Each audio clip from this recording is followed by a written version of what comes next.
and welcome to Around the Block. I'm Matt Block, Superintendent of Schools. It's been a while since we've been around the block together, but I'm excited to be here today at Heritage Middle School. I'm going to be talking to Ken Zushma, our technology education teacher, who is the recent recipient of an international award.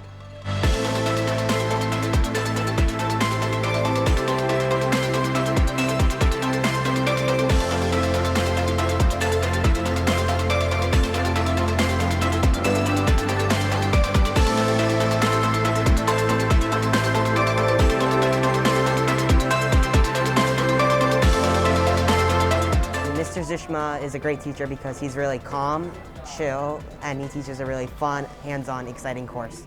Well, this class was so fun because Mr. Zushma was a very good teacher. He was very calm and flexible. We were also able to do a lot of hands-on activities, which made the class really fun.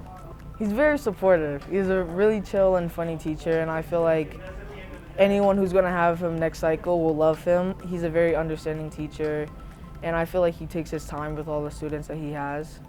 Well, this class is really unique because it teaches you about a lot of experiences you wouldn't usually know about if you didn't take the class.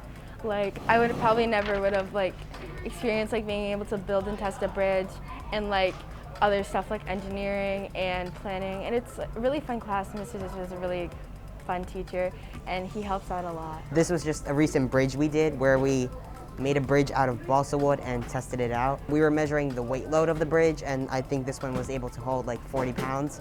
You're able to transport vehicles such as cars, trucks, and other vehicles across bodies of water or places where cars can't normally drive across. We made a plan on white box, which is right here, with a partner, and we used balsa wood and Elmer's wood glue, and we held it together in jigs, and we sanded it to make the right pieces and used wood cutters, and put it together to test it to see if it would hold up a lot of weight. And I feel like building as a group and a team it brings us all close together, and it's kind of fun, experience new stuff and new technology and machines. So this class is very fun and stuff.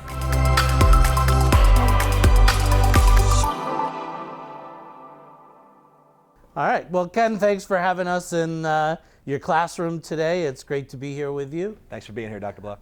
So to start, I've known you for a couple of years, and we know that you're a teacher here in Livingston, but if you could just give us a little bit of what brought you here and what made you interested in tech ed and how you became a teacher here in Livingston. So I knew that I wanted to teach in Livingston from the time when I was in college.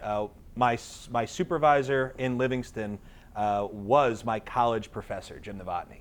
And Jim had let me know very much that Livingston was the place to be, and he was right. So through my college time and having my supervisor as a professor, it was a natural fit to come and apply to work in the Livingston Public Schools. And that was 20 years ago now, and Jim retired a couple of years ago, and we have our new supervisor carrying the baton and keeping our program and our department moving in the right direction. And why tech ed? Because I was not great in school, and I didn't have the best experience, especially in middle school. So the ironic part of my entire career is that I'm spending every day in what were effectively the worst couple years for me educationally. And what I realized as I got into high school was that even though I wasn't fantastic at it, I could make stuff. And I had tried sports, and I tried performance, and I tried academics, and I wasn't excellent at any of them, but I wasn't totally horrible at making things. And as I looked for college programs that would, and technical programs that would help me be able to use those skills, I had a teacher in high school whose name was Mr. Haley. And Mr. Haley taught me how to read a ruler in high school because I didn't know how yet. And he took that extra time, and it was a destination for me in school to go to Mr. Haley's class. And it dawned on me later in my high school career that maybe this is something that I can do for somebody else.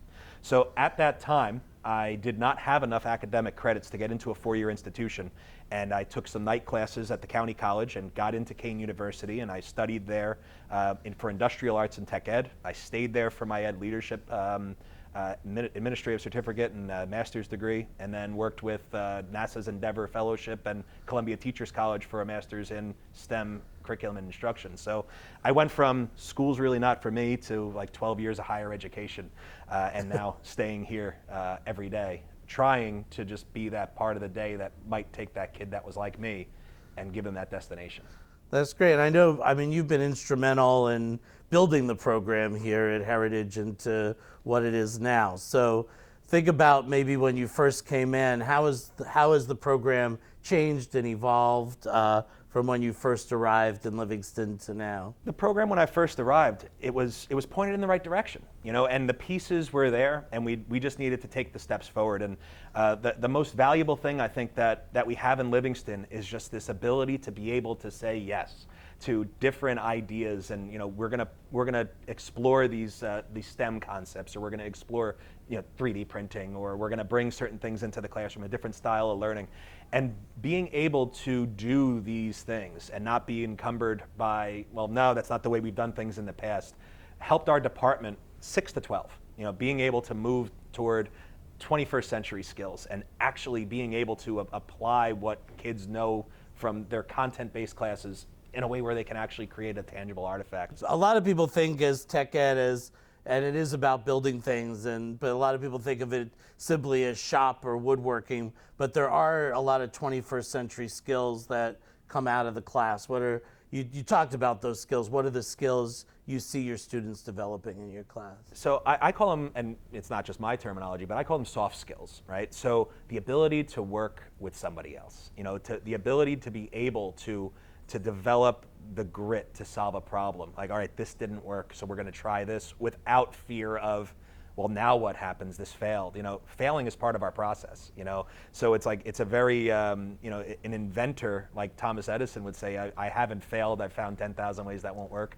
And some of the folks that we work with that come in and mentor us from the Edison Foundation tell the students, fail your way to success.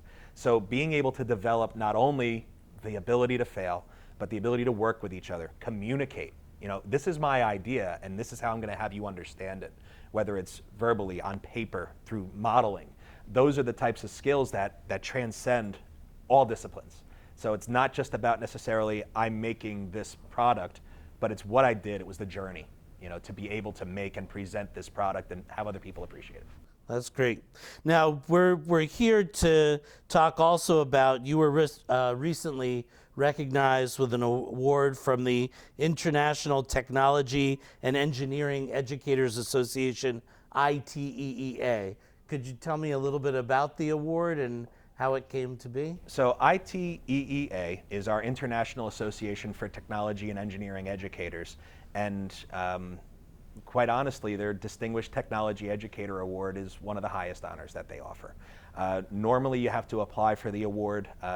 The folks in the leadership of ITEA have decided that they were going to surprise me with this award, and I think it was based a lot on some of my previous body of work with the New Jersey State Associations and some of the efforts that we made as a group to push for standards and to provide quality professional development to districts. So I was surprised and highly honored to even be considered at this point in my career. Even though I'm 20 years in, you know, it's not something that I would have considered, you know, for probably another 10 or 15. So as honored as I am, it did come as a surprise, but it's a tremendous honor where only 4 educators in the past 20 years from New Jersey have received it, and 2 of them are from Livingston, myself and Jim Novotny. That's great. That's something for us to be really proud of also. So as the recipient of the award, where do you go to get the award, and what does it come with? Well, it comes with a lot of work. The award itself is being presented in Orlando in March. There is a conference down there that you can attend either in person or remotely, and the award is presented at their general session, and they recognize the recipients, which would probably, I don't know how many it is, but it's usually between maybe 6 and 10. One of the main things about the award that that the award is really recognition among your peers, and the folks who have received this award consider themselves part of this group of DTEs, Distinguished Technology Educators, and it's a group that I'm really proud to be a part of, and the second member from Livingston to be inducted into.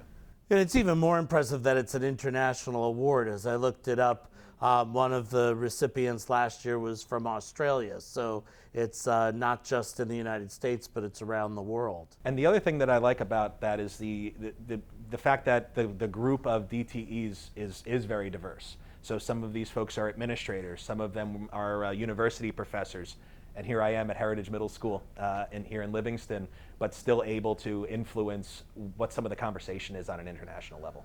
Yeah, the name of the award is the Distinguished Technology and Engineering Education Professional. What does that mean to you? It means I'm getting old, Dr. Block. That's what it means. You know, I usually measure distinguished by how many grays are in the beard, but it means that, to me personally, that the company that I'm in that group is awe-inspiring, and it makes me want to do better. And even though, you know, modestly I want to say, you know, wow, like how in the world did this happen? In all honesty, it's very humbling to consider myself a part of a group that I've looked up to for the past 20 years. So you've been doing this for a while, and it's 2022, and you've gotten this award. What keeps you motivated and energized year after year to do this work? You know, Dr. Block, even though I get older every year, my students stay the same age, right? So, you know, they come in with the same interests, the same enthusiasm, the same energy every year, and I think I owe it to them, you know, every year to be at my top of my game and to try just a little bit to get out of my rut. You know, try something new and keep it fresh, you know, and that's something that I think is important for all educators. Yeah, well, this is, I know that this is the highest honor for professional technology and engineering education.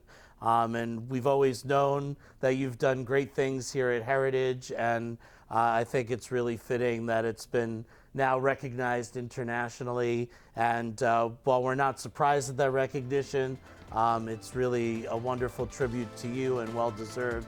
And on behalf of the district, congratulations. Thank you very much, Dr. Block. And thank you for the support that the district's given over the past 20 years to make these things possible.